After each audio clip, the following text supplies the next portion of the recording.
Hello. The Time Machine by H.G. Wells is about a scientist who brings together a group of gentlemen, one of which being the narrator, to share a theory that he's about to test. His theory being the possibility of time travel.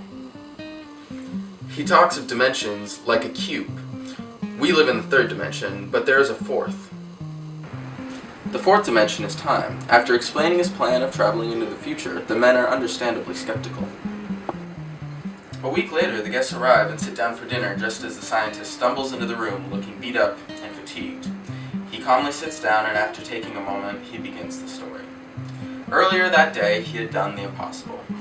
He had become a time traveler.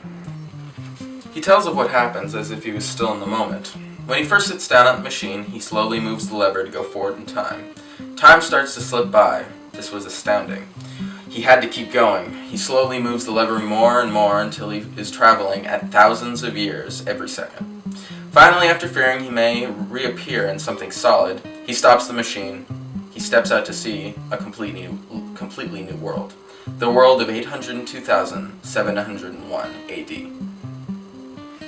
He slowly discovers a new race of people that are new and fragile. They are known as the Eloi. Not knowing their new language, the time traveler has little ways to communicate.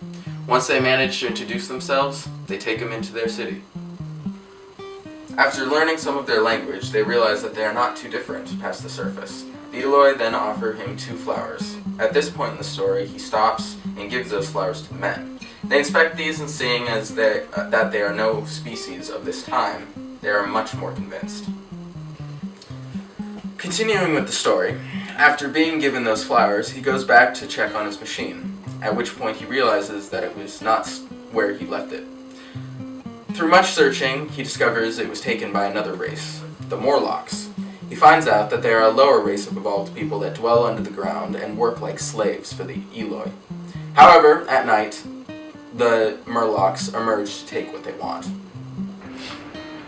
After discovering this and attempting to pursue these creatures, he finds and saves an Eloi that is caught in the river. Now that he has learned some of their language, she introduces herself as Weena. Through much of the story, they ventured to recover his time machine. Oh, but who am I to bore you with a single story of a story of a story? What is really incredible about this book is the connections from this future world that tie into the life that we live in at this moment. The separation between the Eloi and the Morlocks. After hundreds of thousands of years, there is still segregation between a higher class of people and a lower class. A quote relating to this said by the time traveler was, "We should strive to welcome change and challenges because they are what help us grow. Without them we grow weak like the Eloi in comfort and security. We need to constantly be challenging ourselves in order to strengthen our character and increase our intelligence." I think no matter what time you're reading this book, be it now or in 100 years, these themes will continue to tie together. Another underlying similarity is the pursuit of dreams no matter who believes in them. If your life is guiding you towards dreams that seem impossible to others, prove them wrong. A quote said by the time traveler enhances this point. "No, I cannot expect you to believe it. Take it as a lie or a prophecy. Say I dreamed it in a workshop. Consider I have been speculating upon the destinies of our race until I have hatched this fiction.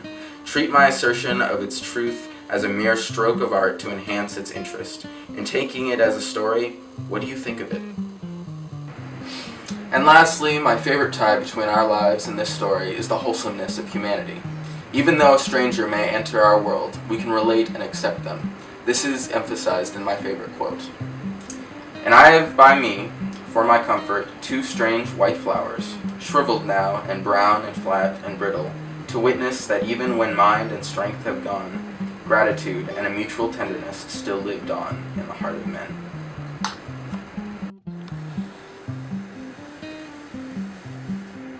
And that's why this is a classic.